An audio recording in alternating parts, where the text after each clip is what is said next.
Hello and welcome to this Oak Tree English live stream. As you can see, I've changed the format a little bit because last time I did this, I was downstairs and my internet wasn't very good. So I'm doing this now off my desktop. It's a little slightly different, and I've got a better webcam and I've got a better microphone. Actually, it's the same microphone, but still, it's all better, hopefully. And I'm going to redo the poems that I did before. Note, starting with The Roman Centurion's Song by Rudyard Kipling. The gate. I had the news last night, my cohort ordered home, by ship to Port Asitius, and thence by road to Rome.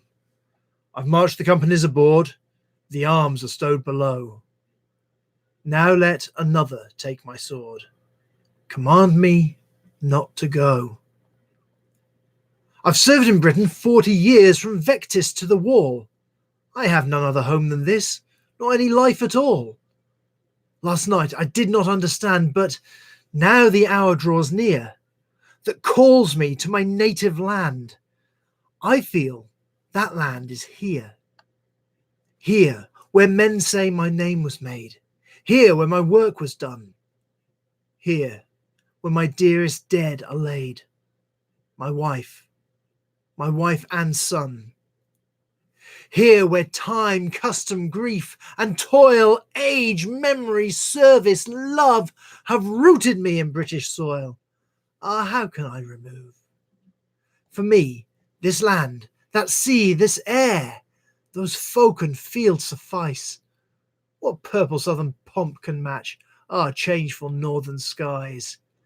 Black with December snows unshed, or pearled with August haze, the clanging arch of steel grey March, or June's long lighted days. You'll follow winding Rhodanus, till vine and olive lean aslant before the sunny breeze that sweeps Nemausus clean, to Haralates' triple gate. But let me linger on, here where our stiff-necked British oaks confront Euroclydon. You'll take the old Aurelian road through shore-descending pines, where blue as any peacock's neck the Tyrrhene ocean shines. You'll go where laurel crowns are won, but will you e'er forget the scent of hawthorn in the sun, or bracken in the wet? Let me work here for Britain's sake, at any task you will, a marsh to drain, a road to make, or native troops to drill. Some western camp, I know the picked, or granite border keep, mid seas of heather derelict, where our old messmates sleep. The gate. I come to you in tears, my cohort ordered home. I've served in Britain 40 years. What should I do in Rome? Here is my heart, my soul, my mind, the only life I know. I cannot leave it all behind. Command me not to go. Of course, the Romans go they did, and plunged us into what is commonly called the Dark Ages, which was home to many myths and legends, including one written by, a favourite of a chap who wore a hat a little bit like this, though much classier, I think. Actually, I like this hat. Move on. Chap called Alfred Lord Tennyson. And therefore this is my Tennyson hat, like it or not. Now, Tennyson actually took a trip down to Cornwall, to a place that is now the Avalon Vale of Avalon Visitor Centre, where there is a stone from around about the right time, so about 500-600 AD, bearing the name or possibly title of King Arthur. So it is suggested that he was a real person. Anyway, Tennyson obviously liked the Arthurian myths. And here we go. He wrote about a lady who knew her onions. On either side the river lie long fields of barley and of rye, that clothe the wold and meet the sky, and through the field the road runs by to many-towered Camelot. And up and down the people go, gazing where the lilies blow, round an island there below, the island of Shalott. Willows whiten, aspens quiver, little breezes dusk and shiver, through the wave that runs forever, by the island in the river, flowing down to Camelot. 4 grey walls and 4 grey towers overlook a space of flowers, and the silent isle embowers the Lady of Shalott. By the margin, willow-veiled, slide the heavy barges trailed by slow horses, and unhailed the shallop flitteth silken-sailed, skimming down to Camelot. But who hath seen her wave her hand, or at the casement seen her stand? Or is she known in all the land, the Lady of Shalott? Only reapers, reaping early, in among the bearded barley, hear a song that echoes cheerly from the river, winding clearly down to towered Camelot. And by the moon the reaper weary, piling sheaves in uplands airy, listening, whispers, "'Tis the fairy Lady of Shalott." There she weaves by night and day a magic web with colours gay. She has heard a whisper say, a curse is on her if she stay to look down to Camelot. She knows not what the curse may be, and so she weaveth steadily, and little other care hath she, the Lady of Shalott. And moving through a mirror clear that hangs before her all the year, shadows of the world appear. There she sees the highway near, winding down to Camelot. There the river eddy whirls, and there the surly village churls, and the red cloaks of market girls pass onward from Shalott. Sometimes a troop of damsels glad, an abbot on an ambling pad, sometimes a curly shepherd lad, or long-haired page in crimson clad, goes by to towered Camelot. And sometimes through the mirror blue the knights come riding 2 and 2. She hath no loyal knight and true, the Lady of Shalott. But in her web she still delights to weave the mirror's magic sights. For often through the silent nights a funeral with plumes and lights and music went to Camelot. Or when the moon was overhead came 2 young lovers lately wed. I am half sick of shadows, said the Lady of Shalott. A bowshot from her bower eaves he rode between the barley sheaves. The sun came dazzling through the leaves and flamed upon the brazen greaves of bold Sir Lancelot.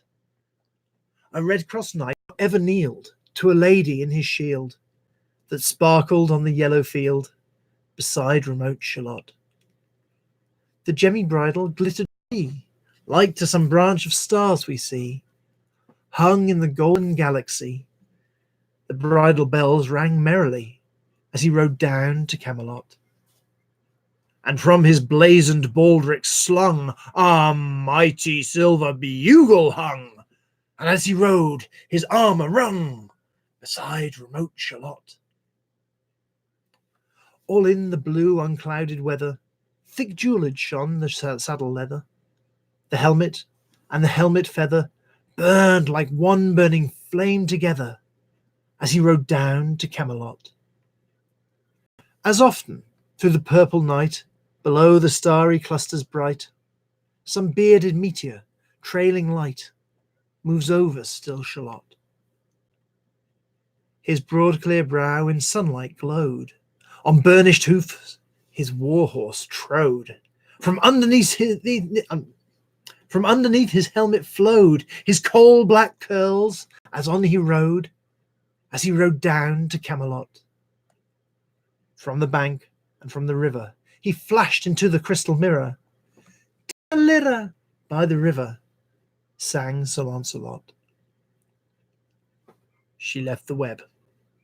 She left the loom. She made 3 paces through the room. She saw the water lily bloom. She saw the helmet and the plume. She looked down to Camelot.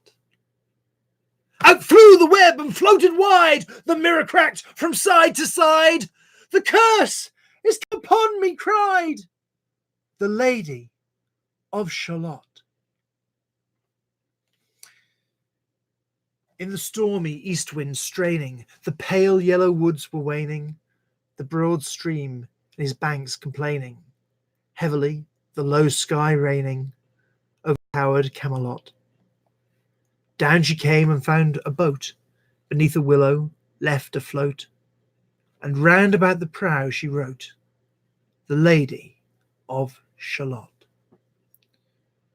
And down the river's dim expanse, like some bold seer in a trance, seeing all his own mischance, with a glassy countenance, did she look to Camelot. And at the closing of the day, she loosed the chain, and down she lay.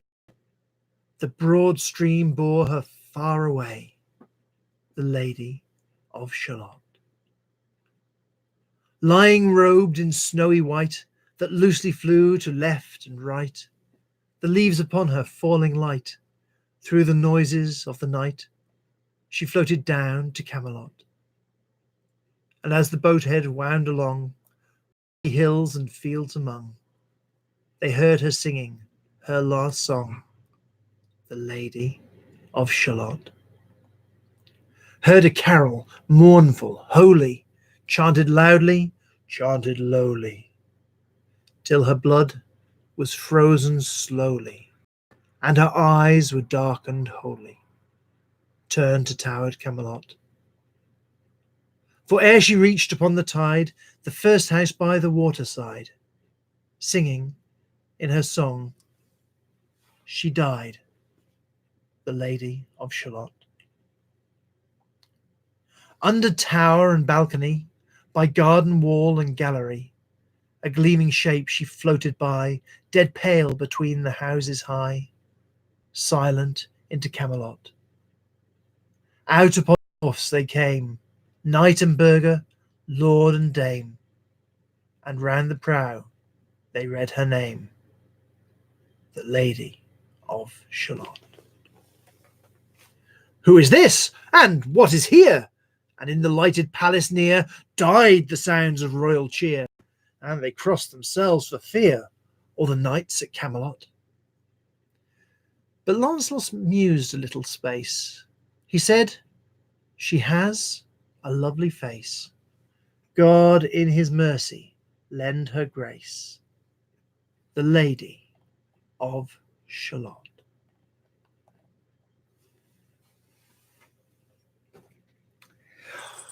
Of course, it didn't last forever. The Dark Ages ended with the Norman Conquest, really. The Norman Conquest, of course, brought us a whole new ruling class.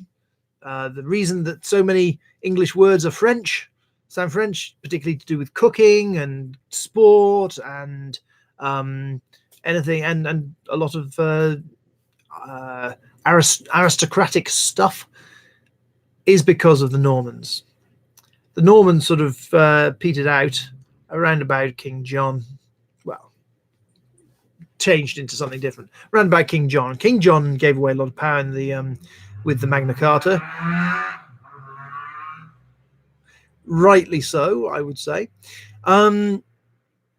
But there's something that we should all know about King John, and that is something that A.A. Milne helps to remind us about.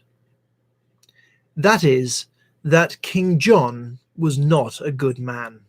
He had his little ways, and sometimes no one spoke to him for days and days and days. And men who came across him when walking in the town gave him a supercilious stare, or passed with noses in the air, and bad King John stood dumbly there, blushing beneath his crown. King John was not a good man, and no good friends had he. He stayed in every afternoon, but no one came to tea. And round about December, the cards upon his shelf, which wished him lots of Christmas cheer and fortune in the coming year, were never from his near and dear, but only from himself. King John was not a good man, yet he had his hopes and fears. They'd given him no present now for years and years and years. But every year at Christmas, while minstrels stood about, collecting tribute from the young for all the songs they might have sung, he stole away upstairs and hung a hopeful stocking out. King John was not a good man. He lived his life aloof. Alone he thought a message out while climbing up the roof. He wrote it down and propped it against the chimney stack. To all and sundry, near and far, F. Christmas in particular, and signed it not Johannes R., but very humbly, Jack. I want some crackers, and I want some candy.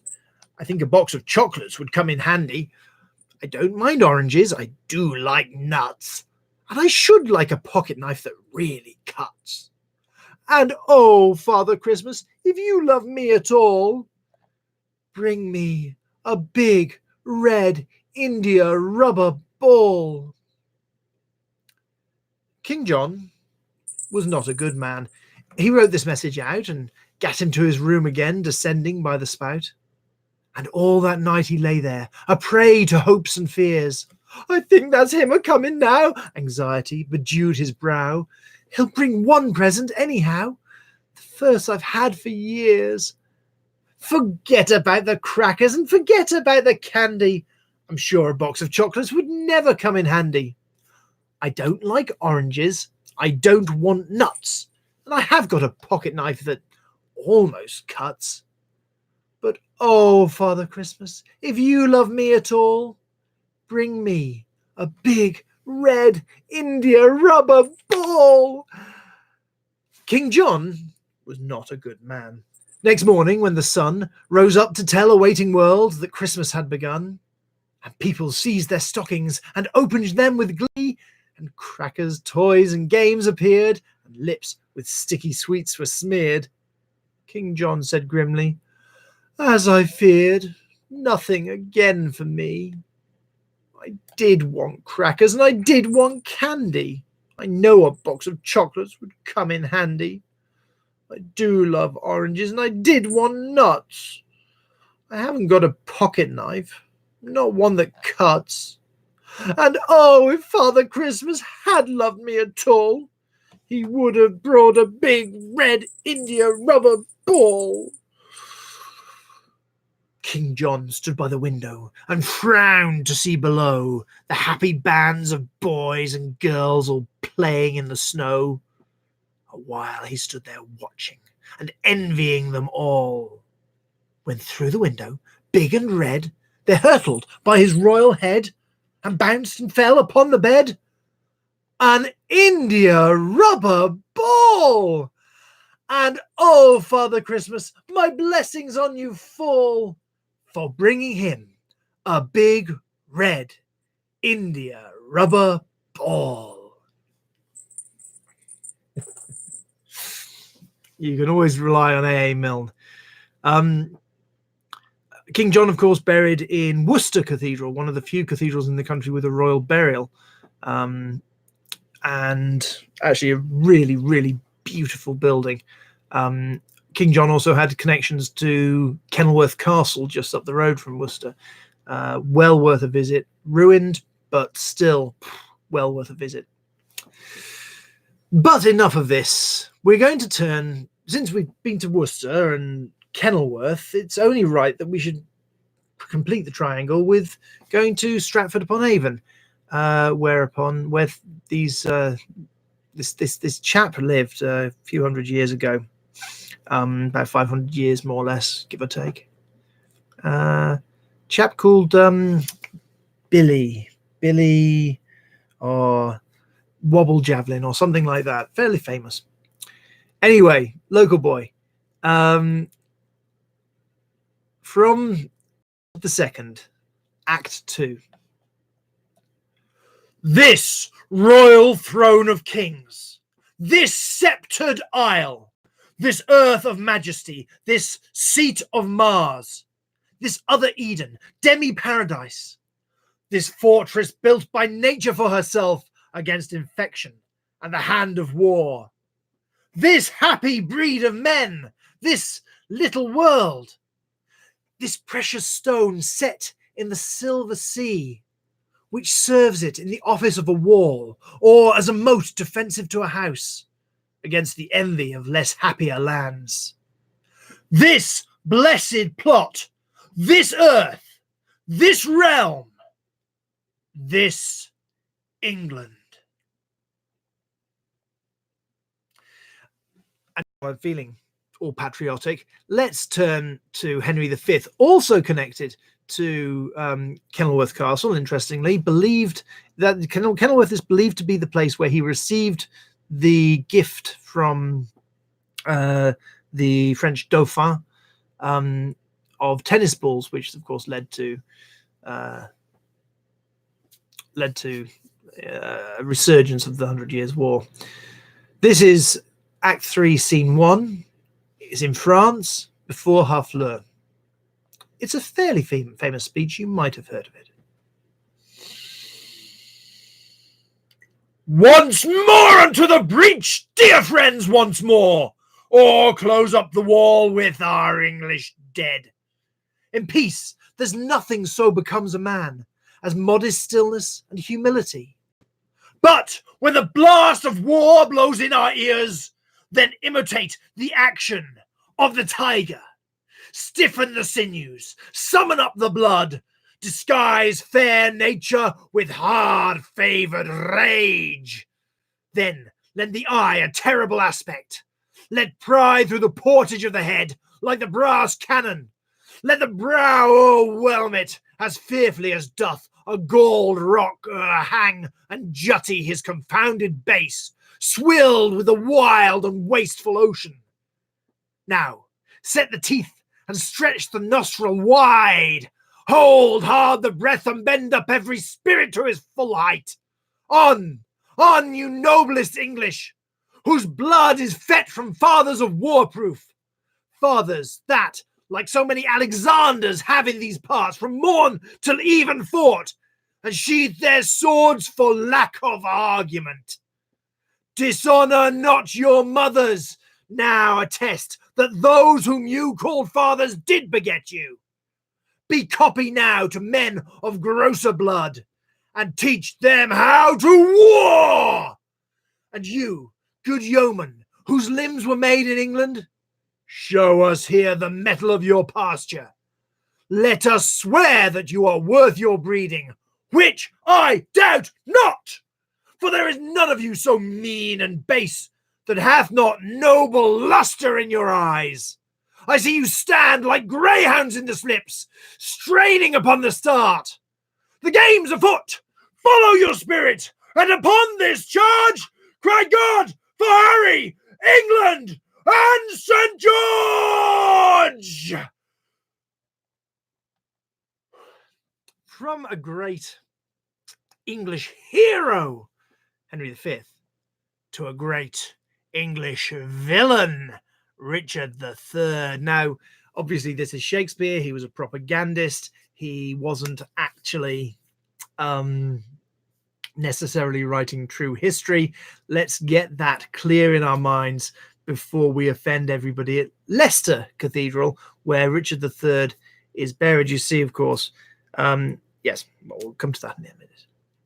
Richard III. Act 1, Scene 1, London, a street. This is where Richard is still Duke of Gloucester. Now is the winter of our discontent made glorious summer by this son of York, and all the clouds that lowered upon our house in the deep bosom of the ocean buried. Now our brows bound with victorious wreaths, our bruised arms hung up for monuments, Our stern alarums changed to merry meetings, our dreadful marches to delightful measures. Grim-visaged war hath smoothed his wrinkled front, and now, instead of mounting barded steeds to fright the souls of fearful adversaries, he capers nimbly in a lady's chamber to the lascivious pleasing of a lute. But I, that am not shaped for sportive tricks, nor made to court an amorous looking-glass, I, that am rudely stamped and want love's majesty to strut before a wanton, ambling nymph, I, that am curtailed of this fair proportion, cheated of feature by dissembling nature, deformed, unfinished, sent before my time into this breathing world, scarce half made up, and that so lamely and unfashionable that dogs bark at me as I halt by them. Why I, in this weak piping time of peace, have no delight to pass away the time, unless to spy my shadow in the sun, and descant on my own deformity. And therefore, since I cannot prove a lover to entertain these fair, well-spoken days, I am determined to prove a villain, and hate the idle pleasures of these days. Plots I have laid, inductions dangerous, by drunken prophecies, libels, and dreams, to set my brother Clarence and the king in deadly hate the one against the other. And if King Edward be as true and just as I am subtle, false, and treacherous, this day should Clarence closely be mewed up about a prophecy which says that G of Edward's heirs the murderer shall be. Dive, thoughts, down to my soul.